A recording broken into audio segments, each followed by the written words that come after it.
வைகுண்ட ஏகாதசி அன்னைக்கு விரதம் இருக்கிறவங்களுக்கு மறுபிறவி கிடையாது. நேரா இறைவனுடைய திருவடியில பாதார விந்தத்துல சரணாகதி அடைகிறது.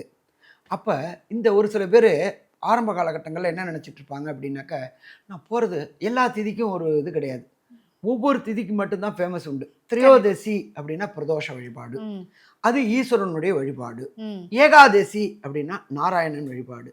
இந்த ஏகாதசி திதியில் மரணம் சம்பவிச்சாக்க நேராக பரமபதவாசல் போகும் அப்படின்றது நம்மளுடைய வேத சாஸ்திரத்தில் சொல்லியிருக்கு. அப்போ இந்த வேத சாஸ்திரத்தில் சொல்லியிருக்கிறபடி ஏகாதசி திதியில் ஒருத்தர் மறிக்கணும் அப்படின்னா அவங்க கடந்த காலகட்டங்களில் அதர்மத்துக்கு துணை போகாமல் தர்மத்துக்கு மட்டும் துணை போயிட்டு ஒவ்வொரு காரியங்களும் நல்ல காரியங்களாக செய்து, நல்ல காரியம்னா என்ன, அடுத்தவங்களை கெடுக்காமல் இருக்கிறது நல்ல காரியம். கண்டிப்பாக ஃபர்ஸ்ட் பேசிக், வேற ஒன்றுமே தேவையில்லை. அடுத்தவங்களுடைய குடும்பத்தையோ அடுத்தவங்களுடைய வாழ்க்கையோ அடுத்தவங்களுடைய முன்னேற்றத்தையோ கெடுக்காமல் இருந்தாலே அது நல்ல காரியம். அடுத்தது தர்மத்துக்கு கட்டுப்பட்டுருக்கணும். இந்த தர்மத்துக்கு கட்டுப்பட்டுக்கிட்டு இந்த ஒவ்வொரு ஏகாதசி தீதியிலையும் விரதம் இருந்து வெறுக்கிறவங்களுக்கு ஆட்டோமேட்டிக்காக அந்த ஏகாதசி தீதியிலேயே பரமபதவாசல் கிடைக்கும் அப்படின்றது ஜோதிட சாஸ்திரம். இது எல்லா ஏகாதசி தீதியில் இறக்குறவங்களுக்கும் பரமபதவாசல் கிடைக்கும்.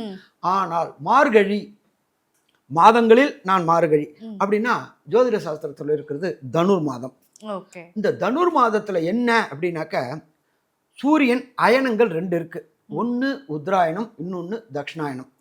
தட்சிணாயனம் அப்படின்றது சூரியன் பலம் இழக்கக்கூடிய மாதம். ஏன்னு கேட்டிங்கன்னா, சூரியன் நீச்சம் அடைகிறது துலாத்துல நீச்சம் அடைகிறாரு. கடகத்திலேருந்து மகர வரையிலும் தட்சிணாயனம். அதுக்கு பேர் தட்சிணாயன புண்ணிய காலம். அதுக்கு அடுத்தது உத்தராயண புண்ணிய காலம். இந்த உத்தராயண புண்ணிய காலம்ன்றது சூரியன் மேஷத்தில் உச்சம் அடையக்கூடிய பலம் பெறக்கூடிய காலகட்டங்கள். அப்போ அப்படியேற்பட்ட தனுர் மாதத்தில் வசந்த திதியான வைகுண்ட ஏகாதசி அன்னைக்கு பரமபதவாசல் இயற்கையாக நிகழணும். எதுவுமே